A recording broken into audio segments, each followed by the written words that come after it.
Hello and welcome audio viewers to another episode of our show Hobbies Catalog. For today's episode, our hobby will be violinist. And we have a special guest, Mr. Abdullah Khuraibet. He's going to tell us everything we need to know about his hobby and his journey. And now without further ado, let's begin.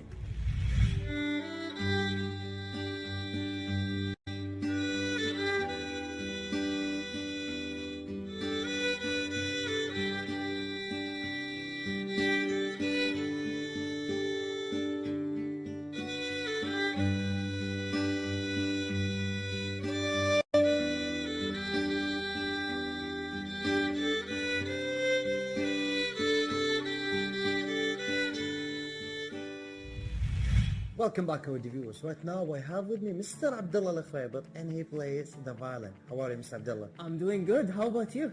I'm good, all good. Thank you for being here with us at the show. Yeah, thank you for inviting me too. You're welcome. Mr. Abdullah, your hobby is violin, and it's called a violinist for you, right? Yes, we are called violinists. Violinist. And for how many years have you been practicing your hobby? I've been playing it for 3 to 4 years now. And can you tell us the story, how you played it, and why did you choose it? I started playing it back in high school as my first ever instrument. That's 4 years ago. Yes, exactly. I had the option to play either the piano, the guitar, or the violin.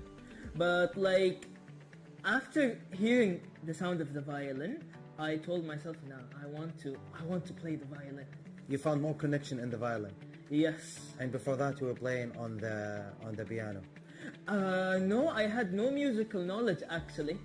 Even for the violin, before you played the piano or the violin, you didn't have any musical knowledge. No, I never played an instrument prior. The only thing I did was I loved to listen to a lot of different types of music, you know. But my first ever instrument I played was the violin. And you found more connection. It's connected more to your heart, right? Yeah, it connected with my heart. I felt like I could really share my emotions. You know, it's a very sensitive instrument. And Mr. Abdullah, since you had the three choices between piano, guitar, and violin, why you had the three choices between these three for your hobby? Why? I mean, you have too many choices. You have to pick a sport hobby, visual arts hobby, like maybe painting or photography or any hobby. Why you chose these three? That's a good question. So back in high school we had electives. You know, we had like a sport and art or a music elective. So I went with music because I felt like I really relate to it. I love the idea of playing an instrument. So my school offered between these three choices. You know, they could have offered more, but we had these three choices. And of course, Mr. Abdullah, so at the time when you were in the high school, they asked you to choose between these three. Yes. And accidentally, it becomes a hobby, and the passion has rise on your heart for the music. Yes, exactly, 100%. It was genuinely a dream for me just to play a song on the violin, let alone publicly perform at it, you know? So, you know... When did you perform after learning for the violin? After 1 year of learning? My first time ever performing was in high school, 1 year after me learning the violin. Okay, the violin is actually one of the hardest instruments. It's known that's one of the hardest. Yes. And performing in 1 year, that means you are a good learner, or the performance turned out to be bad. Or you're a good learner. Oh, alhamdulillah, it went smooth. That's a good thing. That means you're a good learner. Yeah. But look, I feel like even if it's so tough, if you really love doing something, you wouldn't care if it was tough or it took you too long. 10 hours to 10 hours a day of literally playing. Because you love it. Yeah, you know, but it's not healthy to play 10 hours, but oh yeah. Have you ever played 10 hours in your house? Like straight 10 hours or 5 hours in home? Honestly, in the beginning, yes. Okay. Yeah, but I wouldn't recommend it. Respect for the family to handle you. Oh yeah, they had to listen. They had to listen. Yeah. They never like broke the violin or maybe threaten you to throw you out of the house. Maybe. You took your time to answer me that. Yeah, maybe. You will remind me yourself. Okay. And Mr. Abdullah, that's a good thing if you having your hobby. But you started on your high school, right? And for the university, you didn't maybe choose College of Music, maybe to learn of the violin more, or you choose it as a study? Oh, that's a very, very good. That's a good question. You've never thought about it? I have, but it's complicated, you know. It's complicated. Like, I love music a lot, but playing it professionally or getting money from it is a completely different story. When you try to make money out of it. Yes, it becomes when you turn your hobby into a job, it becomes full time. It becomes something you might get boring. Yes. Exactly. Music can become boring, but I firmly believe it's possible to still play professionally even without a music degree. Like, I get inspired by a lot of other musicians who never went to university, but they are still making music full time. Okay, Abdullah, before the interview, I was sitting with you and your mom, and all the thanks for your mom for the great support that she gives you. She told us that you never went of studying for the violin or any musical things. You only had a private teacher to teach you how to read the tunes and the notes for the music, right? Yes, this is the beginning. Yeah.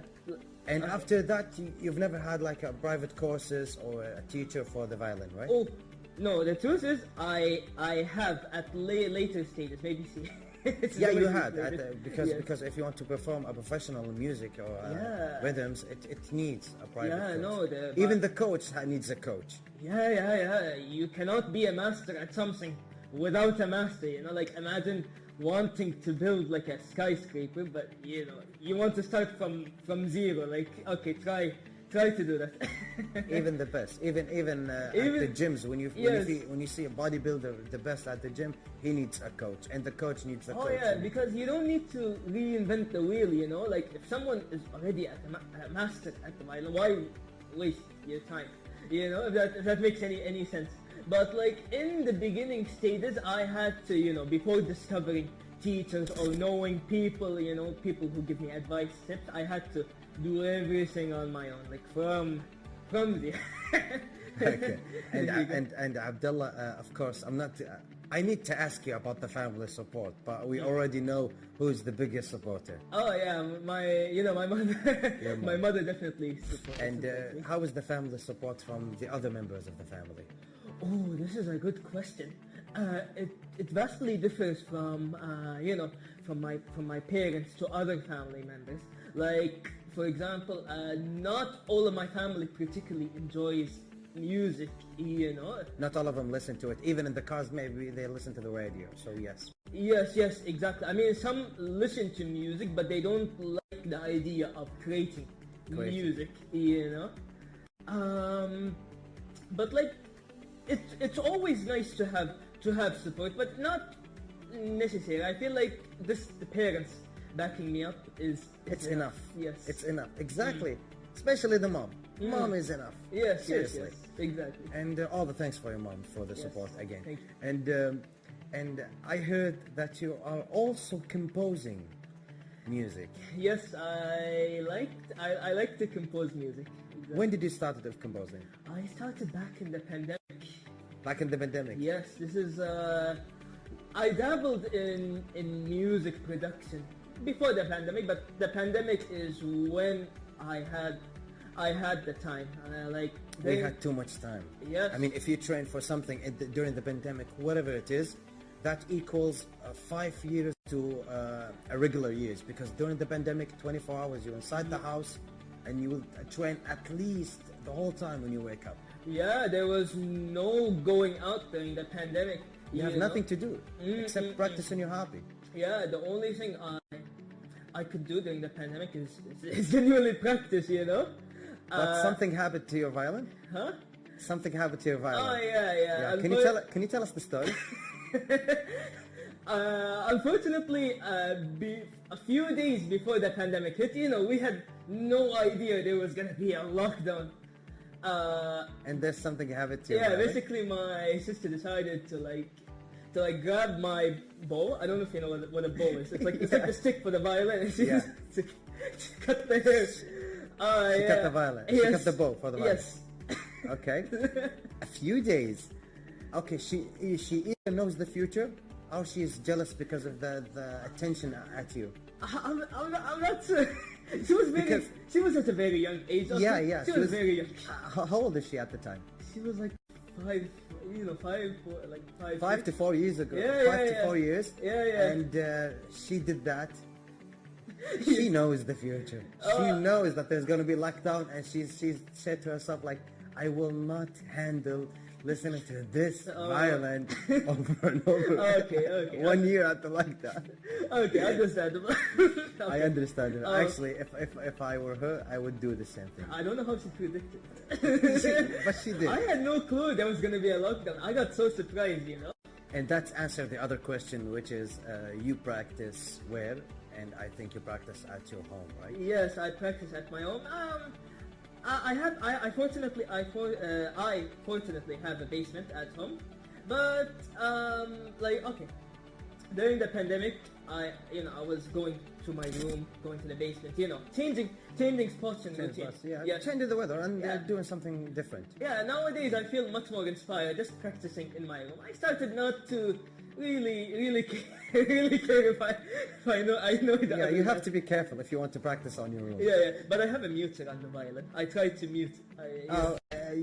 There's actually a device you plug it into the violin and you can listen to your own music. But I play an acoustic, which means there's no headphone, but there's like a small piece I can add to the violin, and it will make it quieter.